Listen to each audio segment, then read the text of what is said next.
You're listening to Bark and Wag's 15-Minute Vet Talk.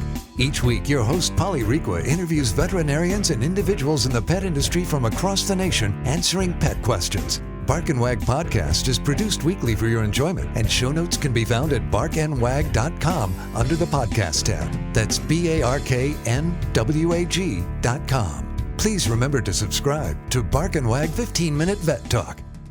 Thank you for listening to Bark and Wag 15-Minute Vet Talk. Bark and Wag is dedicated to protecting our dogs through advocacy, education, and supporting like-minded dog lovers by selling custom pet products. Bark and Wag is excited to announce our new partnership with a Colorado hemp farm to produce a line of CBD products for your pets. Bark and Wag has CBD pet tincture available in 300, 750, 1200, and 2400 milligrams. Bark and Wag CBD is pet safe, no THC, it's made in the USA, and is CO2 extracted.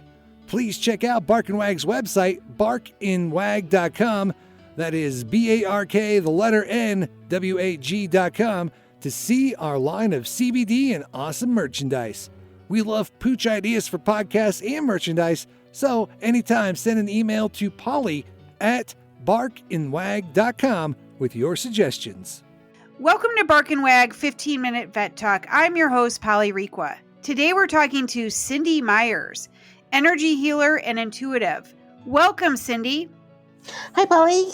Thanks for being on the podcast. We haven't talked in a while. It's always great to have you back on. So what is going on in May? Well, I do have one fun thing coming up in May, Polly.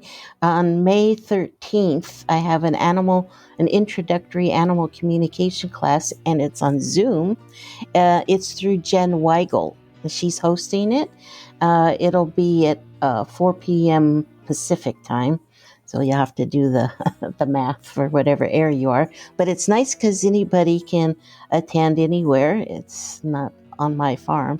But we do use my alpacas to begin with in learning the basic skill in connecting and communicating with animals. And we'll be using my alpacas as the introductory teachers. And then you send me your pictures of your pets, and we use your pets to communicate with, but you don't get to communicate with your own pet because it's super hard to communicate with your own pet.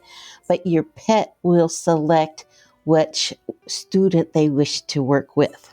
So it's a lot of fun, and so far I've had 100% success in getting people to communicate even on Zoom with animals, and it's just really, it's quite often very moving because people realize for the first time they've connected so deeply and with a lovely animal in such a intimate fashion. So that's Monday, May 13th. Great. And will that information be on your website as well? It's not up this moment, but I'll send you the link. How's that, Polly? And I will put it up. Great. What is going on in the next few months with you? Yeah, well, it's hard to think about it. Summers when it's still kind of stormy out, but I did schedule a webinar, an animal and emotions webinar, to prepare folks for the 4th of July, since I know that's a big deal for a lot of us with pets that get scared with those noises, but also, storm noises are also very similar. 4th of July with the firework noises. We'll talk about the things that we can do to help our pets get through those scary times, but it's also applicable for, summer storms, thunder and lightning, things that your pets get really scared over. And so what do you have going on even with humans? Do you have anything going on in May and June? Yeah, I teach a class once a month. It's the first Wednesday of the month. And we've been covering topics like getting to know your spirit guides, totem animals and totems, animal spirit guides. And then in June, the topic we'll be talking about the chakras that all species have, not just humans. So I'll probably add a section in on the animal chakras as well as human chakras. And this one will be an introductory class of just the basics of chakras and how how they run our bodies, the system of our bodies, how we can do energy work in those chakras, which is really powerful, and then talk about it as well as to help our pets. So that will be June, the first Wednesday in June. And so, how do people get a hold of you if they're interested in participating? They're listed on my website, yourenergyhealer.com. And actually, there's a freebie on there that talks about spirit guides. So if you want to get it on my email list, you can get the little ebook or white paper that I wrote on spirit guides. And that one is free. You just give, the typical, give your name and email, and you get the link with the paper. So you can read about spirit guides and who they are, what they are, how they impact us and support us. And that's on my homepage on yourenergyhealer.com. And there's a contact form on there too if you have any specific questions you'd like to ask me. Okay, and I love all your stories. So do you have any good stories today? Yeah. There's it's narrowing it down is tough, but one that was quite interesting that might be interesting to your listeners because the folks that might have pets and then have a baby, a two-legger kind of baby, get pregnant and have a baby introduced into their home. It can, a lot of emotional issues can arise for your pet that has been maybe the baby up until then, and now this other being that makes funny noises and has interesting smells to it comes into its life, and they may not know quite what to do about it. And so I had a client recently who has a cat and had a baby come into their home. And so the cat wasn't quite sure what to make of it and what its role was in this, and a little jealousy, but very gentle with the baby. But it still was just a little put out that it wasn't the prime attention giver or receiver at that point.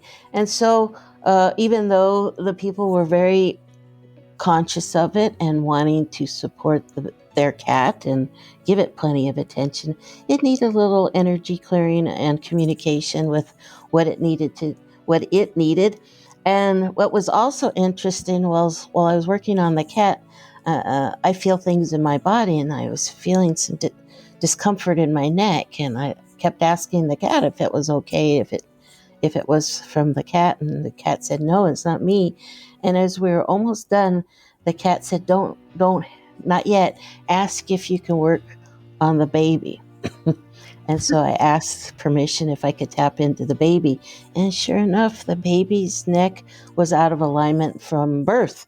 It had a little traumatic birth entry where the head was not the normal position of coming out, and they wound up having to have a C-section even because of it.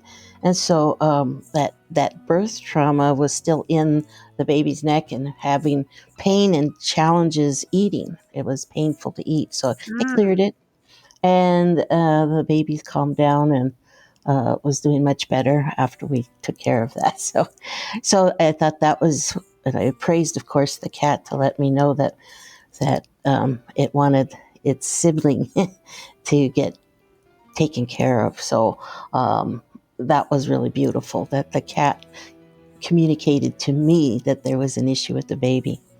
Yeah, that is kind of cool. When I had Ellie, who's my oldest, I can't believe in a week she graduates from college. We had a golden retriever and a black lab, and the black lab, Wrigley, had trouble when Ellie went from crawling to walking. Mm-hmm. She didn't, it's like Wrigley didn't understand that Ellie was no longer part of the pack. Oh.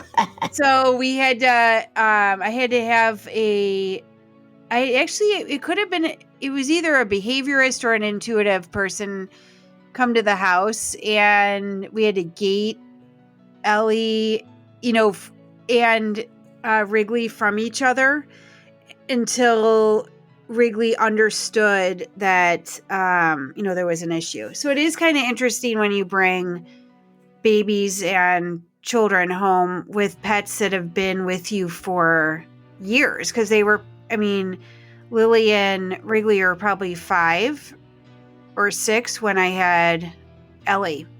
So, so that's great that you do that service, because sometimes parents just don't know what to where to turn, and they just think that they're thinking that the pet just wants more attention, and really there's maybe some underlying issue going on. Yeah, and sometimes they're well, in the beginning the baby doesn't move, then they move, but they don't have perfect control over their bodies, so they can get their face poked or tails pulled and different things, and the baby doesn't know any better yet. And so giving it communication of what it can do to avoid the discomfort of those things, but also to communicate, but you want to sit under the high chair or something Yeah. and catch any of the goodies. Yeah. And then right. it's your best buddy for that purpose. So, there's lots of things we can communicate and try and help people with tips and ideas, and just communicate what's going on, because the stages change. Like you said, they go from crawling to walking, and that's very different. It's like I can't get away fast enough sometimes. And so we have to do some setup and manage the situation sometimes.